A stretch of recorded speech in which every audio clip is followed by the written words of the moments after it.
ክረምትም ሆነ በጋ ፀጉራችሁ እየተበጣጠሰና እየረገፈ አስቸግሯችኋል? አዎ፣ እኔን በጣም አስቸግሮኛል። የፀጉር መሳሳት፣ የፎሮፎር ወይም የራስ ቅል ኢንፌክሽን አጋጥሟችኋል? ብዙዎቻችን እነዚህን ነገሮች ለማስተካከል ውድ የሆኑ የኬሚካል ውጤቶችን እንጠቀማለን ወይም ደግሞ መጥፎ ጠረን ያላቸውን ግብአቶች ለመቀባት እንገደዳለን። በዚህ የተነሳ ምን የሚፈጠር ይመስላችኋል? የፀጉር ስሮቻችን በይበልጥ ይጎዳሉ፣ የራስ ቅላችን ይጎዳል፣ እንዲሁም ፀጉራችን የተፈጥሮ ብርሃኑን ያጣል። ይህ የኬሚካል ክምችት የፀጉር መነቃቀልን ከማባባሱም በላይ ጤናማ አዳዲስ ፀጉሮች እንዳይበቅሉ እንቅፋት ይፈጥራል። ታዲያ ለዚህ መፍትሄው ምንድን ነው? ዛሬ የፀጉር ስሮችን የሚያነቃቃ የራስ ቅል የደም ዝውውርን በእጥፍ የሚጨምርና የፀጉር መነቃቀልን በማስቆም ወደር የማይገኝለትን እጅግ ማራኪ ጠረን ያለውን የሮዝመሪ ቁርንፍድና የጉሎ ዘይት ደብል ኢፌክት ሳይንሳዊ አሰራር ይዤላችሁ መጥቻለሁ። ቤተ ጤና በአዳነች መሃሉ። ሰላም ጤና ይስጥልኝ የቻናሌ ቤተሰቦች እንደምን አላችሁ? አዳነች መሃሉ ነኝ፣ የመድኃኒት ባለሙያና የህብረተሰብ ጤና ሳይንስ ባለሙያ። እንኳን ወደ ቻናሌ በሰላም መጣችሁ። ዛሬ በቤታችን ውስጥ በሚገኙ ጥቂት ነገሮች እንዴት በቀላሉ አዘጋጅተን ለረጅም ጊዜ መቆየት እንደሚችል ሳይንሳዊ ማብራሪያውንም ጭምር አሳያችኋለሁ። እስከ ቪዲዮ መጨረሻ አብራችሁን ቆዩ። ለቻናሌ አዲስ የሆናችሁ ደግሞ ሰብስክራይብ ማድረጋችሁን አትርሱ። ቀጥታ ወደ ትምህርቱ እንለፍ። በመጀመሪያ የምናየው የፀጉር መሳሳትና መርገፍ ከምን ይመነጫል የሚለውና የፀጉር መርገፍን ሄር ሎስ ወይም አሎፓሺያን ለማከም መጀመሪያ ዋና መንስኤውን ማወቅ ግድ ይለናል። ችግሩን ከስሩ ካላወቅነው የምንቀባው ማንኛውም ውድ ነገር ውጤት አያመጣም። ስለዚህ ችግሩን ከስሩ ማወቅ አለብን። የፀጉር መርገፍ 5 ዋና ዋና ሳይንሳዊ ምክንያቶች አሉት። እነዚህም አንደኛው የሆርሞን መዛባት ነው። ሳይንሱ በሰውነታችን ውስጥ ቴስቴስትሮን የተባለው ሆርሞን ወደ ዳይሃይድሮ ቴስቴስትሮን የሚባል ሌላ ሆርሞን ይቀየራል። ይህ ዳይሃይድሮ ቴስቴስትሮን የተባለው ሆርሞን በብዛት ሲመረት ቀጥታ ሄዶ የሚያጠቃው የፀጉር ስሮችን ነው። ውጤቱም የፀጉር ስሮች እንዲኮማተሩና እንዲጠወልጉ ያደርጋል። በዚህ ጊዜ ፀጉር ቀጭን እየሆነ ይሄዳል፣ በመጨረሻም ይረግፋል። ይህ ችግር በወንዶችም በሴቶችም ላይ በሰፊው ይከሰታል። ሁለተኛው የደም ዝውውር ማነስ ነው። ልክ እንደ ማንኛውም የሰውነት ክፍላችን የፀጉር ስሮች ጤናማ ሆኖ ለማደግ በደም አማካኝነት የሚመጣ በቂ ኦክስጅንና ንጥረ ምግብ ያስፈልጋቸዋል። ወደ ራስ ቅል የሚሄደው የደም ዝውውር ሲቀንስ የፀጉር ስሮች ይራባሉ፣ ይደክማሉ፣ እንዲሁም የፀጉር መነቃቀል ይጀምራል። ለዚህ ነው ዛሬ የምንሰራው የሮዝመሪ ዘይት የደም ዝውውርን በመጨመር ትልቅ መፍትሄ የሚሆነው። ሶስተኛው የንጥረ ምግብ እጥረትና የማዕድናት እጥረት ነው። ፀጉርን እንዲረግፍና እንዲነቃቀል እንዲሳሳ የሚያደርገው። ሳይንሱ ፀጉራችን 90% የተሰራው ኬራቲን ከተባለው ፕሮቲን ነው። በተጨማሪም ብረት፣ ዚንክ፣ ቫይታሚን ዲ፣ ባዮቲን ለፀጉር እድገት ሞተር ናቸው። የተመጣጠነ ምግብ እጥረት ሲኖር ወይም ደግሞ የደም ማነስ ሲያጋጥመን ሰውነታችን ያለውን ጥቂት ንጥረ ምግብ ለውስጣዊ ወሳኝ አካላት እንደ ልብና ጉበት ስለሚያውለው ፀጉራችን ምግብ አጥቶ ይረግፋል። አራተኛው ከፍተኛ ጭንቀት ነው። ከፍተኛ የሆነ ስነ ልቦናዊ ጭንቀት ከፍተኛ አደጋ፣ ከባድ ህመም ወይም ከወሊድ በኋላ ያለ ጊዜ በሰውነታችን ውስጥ የኮርቲሶል መጠንን ሹት እንዲያደርግና እንዲጨምር ያደርገዋል። ውጤቱም ይህን ሁኔታ በመቀበል ላይ ያሉ ጤናማ ፀጉሮችን በድንገት ወደ እረፍትና መርገፍ ጊዜ እንዲገቡ ያስገድዳቸዋል። በዚህ ጊዜ ፀጉርን ስናበጥረው በብዛት ይነቃቀላል። አምስተኛው የራስ ቅል ኢንፌክሽን ኬሚካልና አያያዝ ናቸው። በባክቴሪያ፣ በፈንገስ ወይም ደግሞ በኬሚካል መብዛት ለምሳሌ እንደ ኃይለኛ ሻምፖ፣ የፀጉር ማለስለሻዎች እንደ ፐርም ሪላክሰሮች አማካኝነት የራስ ቅል ላይ የሚፈጠር ብግነት ወይም ኢንፍላሜሽን የፀጉር ቀዳዳዎችን ይዘጋል። በተጨማሪም ፀጉርን አጥብቆ ሽሩባ መሰራት የፀጉር ስርን እንዲነቃቀል ያደርገዋል። ይህ ሁኔታ የፀጉር እድገትን ከማስተጓጎሉም በላይ የራስ ቅልን ማሳከክና የፀጉር መበጣጠስን ያስከትላል። አሁን ዋና ዋና ምክንያቶቹን ካወቅን እነዚህን ነገሮች ከስሩ የሚፈታን የደም ዝውውርን የሚያቀላጥፈውን ኢንፌክሽንን የሚያጸዳውንና ዳይሃይድሮ ቴስቴስትሮን ሆርሞንን የሚዋጋውን ድንቅ የሮዝመሪ እና የቁርንፍድ የዘይት አሰራርን አብረን እናያለን። ሁለተኛ ላይ የምናየው የእያንዳንዱን የምንጠቀመውን ግብዓት ሳይንሳዊ ትንታኔ ነው። የምንጠቀማቸው ግብዓቶች አንዱ የመጀመሪያው ሮዝመሪ ነው። ሮዝመሪ የደም ዝውውር ማነቃቂያ በመባል ይታወቃል። እንዲሁም ለፀጉር ስሮች እጅግ በጣም አስፈላጊ የሆነ ንጥረ ነገር ክምችቶችን ይዟል። እንዴት በፀጉራችን ላይ ይሰራል የሚለውን ስናይ ወይም ደግሞ ሜካኒዝም ኦፍ አክሽኑን ስናይ የመጀመሪያው ሆርሞንን በማመጣጠን በጥናቶች እንደተረጋገጠው ሮዝመሪ የፀጉር መነቀልን የሚያመጣውን ዳይሃይድሮቴስቴስትሮንን የመቀነስ አቅም አለው። ከሚኖክሲዲን ከተባለው መድኃኒት ጋር ተመሳሳይ ውጤት እንዳለው ጥናቶች ያረጋግጣሉ። ሌላኛው ቫዞዳይሌሽን በማድረግ ነው። በውስጡ የሚገኘው ካርኖሲክ አሲድ የደም ቧንቧዎች እንዲሰፉ በማድረግ የደም የኦክሲጅን እና የንጥረ ምግብ ዝውውርን ወደ ራስ ቅል እንዲሄድ ያፋጥናል። ስለዚህ ሮዝመሪ ለፀጉር እድገት የተስተካከለ የደም ዝውውር፣ የፀጉር ስሮች ቶሎ እንዲያድጉና የሳሳ ፀጉር እንዲተካ ያደርጋል። ሁለተኛው ግብዓታችን ቁርንፍድ ነው። ቁርንፍድን እዚህ ጋር የተጠቀምነው ለደብል ኢፌክት ነው። በቁርንፍድ ውስጥ የሚገኘው ዩጂኖል የተባለው ንጥረ ነገር ኃይለኛ ጸረ ብግነትና የደም ዝውውር ማፍጠኛ ባህሪ ያለው። ቁርንፍድ ከሮዝመሪ ጋር ሲጣመር የፀጉር እድገትን በእጥፍ ያፋጥናል። እንዲሁም ለምናዘጋጀው ዘይት በጣም ቆንጆና እጅግ ማራኪ ሆነ ጠረን ይሰጠዋል። ሶስተኛው ግብዓታችን የጉሎ ዘይት ነው ወይም ካስተር ኦይል የምንለው። የጉሎ ዘይት ከሌሎች የእጽዋት ዘይቶች የሚለየው በውስጡ የያዘው ልዩ የኬሚካል ውህድና በከፍተኛ ቪስኮሲቲው ነው። በውስጡ የሚገኙት ዋና ዋና ንጥረ ነገሮቹ አንደኛ ሪሲኖሊክ አሲድ ነው። ይህ አሲድ በጉሎ ዘይት ውስጥ በብዛት ወደ 90% አካባቢ የሚገኝ ኦሜጋ 9 ፋቲ አሲድ ነው። ይህ አሲድ ልዩ የሚያደርገው ጸረ ባክቴሪያ እና ጸረ ፈንገስ ባህሪ ያለው በመሆኑ ነው። ኦሜጋ 6 እና ኦሜጋ 9 ፋቲ አሲዶች እነዚህ ንጥረ ነገሮች ለፀጉር ስርና ለራስ ቅል አስፈላጊ ምግቦችን ያቀርባሉ። ሌላው ደግሞ በጉሎ ዘይት ውስጥ የሚገኘው ቫይታሚን ኢ ነው።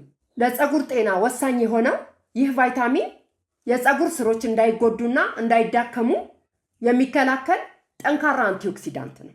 በውስጡ ያሉት አሚኖ አሲዶች ደግሞ ለፀጉር ግንባታና ለጥንካሬ የሚረዱ ፕሮቲኖችን ይዘዋል። የጉሎ ዘይት በውስጡ እነዚህን ሁሉ ንጥረ ምግቦች ክምችት የያዘ ሲሆን በራስ ቅል ላይ ሲቀባ የደም ዝውውርን በማፋጠን ኦክሲጅንና አልሚ ምግቦች በፍጥነት ወደ ራስ ቅል እንዲደርስ ያደርጋል። ይህም በተዘዋዋሪ ፀጉር ቶሎ ቶሎ እንዲያድግ ያደርጋል ማለት ነው። የራስ ቅል ጤንነትን ለመጠበቅ በውስጡ ባለው ጸረ ተዋሲያን ባህሪ ምክንያት በፈንገስ ወይም በባክቴሪያ የሚመጣ የራስ ቅል ኢንፌክሽኖችንና ማሳከክን ይከላከላል። ይህም ፀጉር ጤናማ በሆነ የራስ ቅል ላይ እንዲያድግ ይረዳል ማለት ነው። እንዲሁም ፀጉር እንዳይሰባበርና እንዳይነቃቀል ይከላከላል ማለት ነው። በተጨማሪም የፀጉር ቀለምን ብሩህነቱን ለመጠበቅ ይረዳል። እንዲሁም ፀጉር ያለ ጊዜው እንዳይሸብት የመከላከል አቅም እንዳለው ይታመናል። ለፀጉር ውፍረትም በመደበኛነት መጠቀም የፀጉር ክሮችን ውፍረት በመጨመር የፀጉር መብዛትን ይጨምራል። ፀጉር በብዛት እንዲታይ ያደርጋል። አራተኛው ግብዓታችን የኮኮናት ዘይት ነው። የኮኮናት ዘይት ለፀጉር እድገት እጅግ ተመራጭ የሚያደርገው በውስጡ የያዛቸው ልዩ ንጥረ ነገሮችና የኬሚካላዊ ይዘቱ ተፈጥሮ ነው። በውስጡ የሚገኙት ዋና ዋና ንጥረ ነገሮች አንደኛው ላውሪክ አሲድ ነው። ላውሪክ አሲድ ጸረ ፈንገስና ጸረ ባክቴሪያ ባህሪ ስላለው በራስ ቅል ላይ የሚፈጠሩ ኢንፌክሽኖችንና ፎሮፎሮችን በመዋጋት የፀጉር መቆራረጥንና የፀጉር መሰነጣጠቅን የመቀነስ አቅም አለው። ይህም ፀጉር ሲበጠር ወይም ሲያዝ በቀላሉ እንዳይቆራረጥ ወይም እንዳይበጣጠስ ይረዳል። አሁን ደግሞ የምናየው አዘገጃጀቱን ነው። የሚያስፈልጉን መጠኖች አንደኛ 3 የሾርባ ማንኪያ የደረቀ ሮዝመሪ፣ ሁለተኛ 1 የሾርባ ማንኪያ ቅርንፉድ፣ ሶስተኛ 100 ml የኮኮናት ዘይት፣ አራተኛ 100 ml የጉሎ ዘይት እንጠቀማለን። የምናዘጋጅበት መንገድ ደብል ቦይለር ኢንፊውዥን ሜትድ ነው። ሁሉንም ግብአቶች በብርጭቆ ሳህን ላይ በማድረግ በብረት ድስት ላይ ውሃ በመጣድ አፍልቶ ከዛ ፎጣ በውሃ ውስጥ በማድረግ ያዘጋጀነውን ግብአቶች በፈላ ውሃ ላይ ፎጣው ላይ እናስቀምጠዋለን። ይህንንም በዝቅተኛ ሙቀት ለ30 ደቂቃ እንዲዋሃድ ማድረግ ነው። በመጨረሻም ከቀዘቀዘ በኋላ ማጥለል ነው። እዚህ ጋር ስናዘጋጅ ደብል ቦይለርን የምንጠቀምበት ሚስጥር እነዚህን ውህዶች ለምን በቀጥታ እሳት ላይ አናፈላው? ዘይቱን በቀጥታ እሳት ላይ ማፍላት በውስጡ ያሉትን እንደ ካርኖሲክ አሲድ እና ዩጂኖል ያሉ ለሙቀት ስስ የሆኑ ንቁ ንጥረ ነገሮች እንዲተኑና እንዲበላሹ ያደርጋል። የውሃ እንፋሎትን መጠቀም ግን ንጥረ ነገሮቹ ሳይበላሹ በጥራት ወደ ዘይቱ እንዲወጡ ያደርጋል። አሁን ደግሞ አጠቃቀሙን እናያለን። ያዘጋጀነውን ዘይት እንዴት እንቀባው? ዘይቱን ለብ አድርጋችሁ በጣታችሁ ጫፍ የራስ ቅላችሁን ከ5 እስከ 10 ደቂቃ በደንብ ማሳጅ በማድረግ ከ30 እስከ 1 ሰዓት ድረስ በማቆየት መታጠብ ነው። በምትታጠቡበት ሰዓት ሶዲየም ላውሬት ሰልፌት ወይም ፓራቬን የሌለው ለስላሳ ሻምፖ ብትጠቀሙ ይመረጣል። ይህንን ያዘጋጀነውን ዘይት በሳምንት 2 ጊዜ ብትቀቡት ከፍተኛ ለውጥ ታዩበታላችሁ። ላሳስባችሁ የምፈልገው እርጉዝ ሴቶች ማንኛውም የተጠናከረ ዘይት ከመጠቀማችሁ በፊት ሐኪማችሁን ማማከር ተገቢ ነው። ቅድም በምትታጠቡበት ሰዓት ሶዲየም ላውሬት ሰልፌት እና ፓራቬንን ጠቅሼ ነበረ። ይህ ሶዲየም ላውሬት ሰልፌት በፋርማሲና በኮስሞቲክስ ምርቶች ውስጥ በብዛት የሚገኝ ኬሚካል ነው።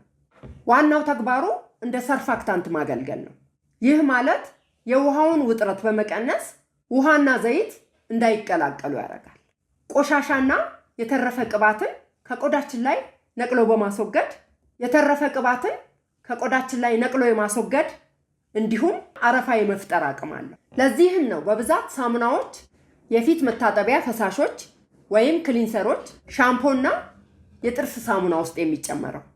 ከቆዳ ጤና አኳያ ያለውን ተጽዕኖ ስናይ በጣም ኃይለኛ አጽጂ በመሆኑ ቆሻሻ ሲያነሳ ቆዳችንን ከጉዳት የሚጠብቀውን ተፈጥሯዊ የቅባት ሽፋን የምንለውን አብሮ ጠራርጎ ያነሳዋል።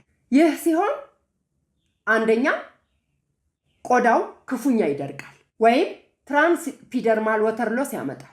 ሁለተኛ የቆዳ መቆጣትን ያስከትላል። ሶስተኛ ቀደም ብለን እንዳየነው የፊት ቆዳ ሲቆጣና የተፈጥሮ ሽፋኑ ሲገፈፍ ሜላኒን በብዛት ስለሚመረት ማዲያትና ብጉር ለሚያስቸግራቸው ሰዎች ችግሩን ሊያባብሰው ይችላል። ለዚህ ነው አሁን ላይ ለቆዳ እንክብካቤ ከሰልፌት ነፃ የሆኑ ለስለስ ያሉ ምርቶችን መጠቀም በብዛት የሚመከረው።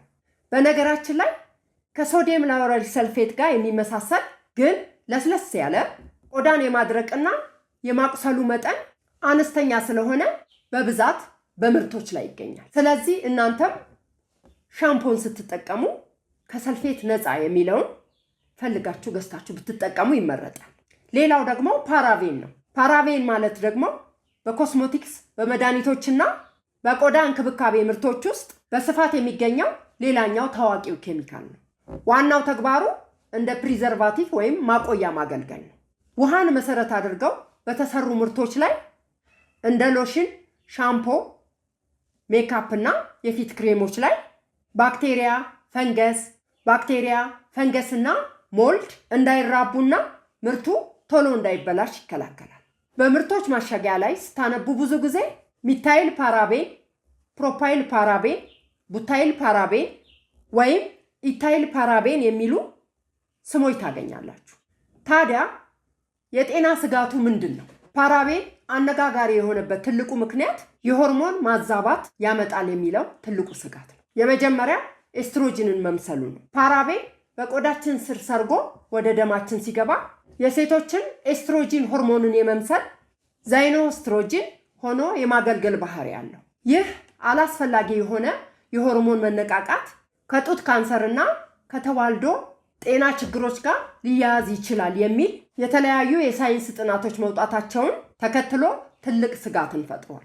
ምንም እንኳን እንደ አሜሪካ የምግብና መድኃኒት አስተዳደር ያሉ ተቋማት በጣም አነስተኛ መጠን እስከተጠቀምን ድረስ ጉዳት የለውም ቢሉም ብዙ የሕክምናና የውበት ባለሙያዎች ለረጅም ጊዜ ሲጠራቀም ሊያመጣ የሚችለውን ጉዳት በማሰብ ቅድመ ጥንቃቄን ይመርጣሉ። ለዚህ ነው አሁን ላይ የውበት መጠበቂያዎችን ስንገዛ ፓራቬን ፍሪ የሚለውን ጽሑፍ ያላቸውን ምርቶች መምረጥ በዓለም አቀፍ ደረጃ የተለመደ ነው። ስለዚህ ስለ ሰልፌት ፍሪ እና ስለ ፓራቬን ፍሪ ያልኳችሁን ነገሮች ግምት ውስጥ በማስገባት ሻምፖና ሳሙና የምንታጠብባቸውን ኬሚካሎች ከነዚህ ነፃ የሆኑ ኬሚካሎችን ብትጠቀሙ ይመረጣል። ሌላው የምናየው ይህ የምናዘጋጀው የፀጉር ዘይት ከመድኃኒቶች ጋር ያለውን መስተጋብር ነው። ሁልጊዜ ማሳሰብ የምፈልገው ነገር ቢኖር ተፈጥሯዊ ነገሮችን ቢሆኑ ከምንወስዳቸው መድኃኒቶች ጋር ሊጋጩ ይችላሉ። ዛሬ ያዘጋጀነው ዘይት ከተወሰኑ የፀጉር ሕክምና መድኃኒቶች ጋር የሚጋጭበት መንገድ አለ።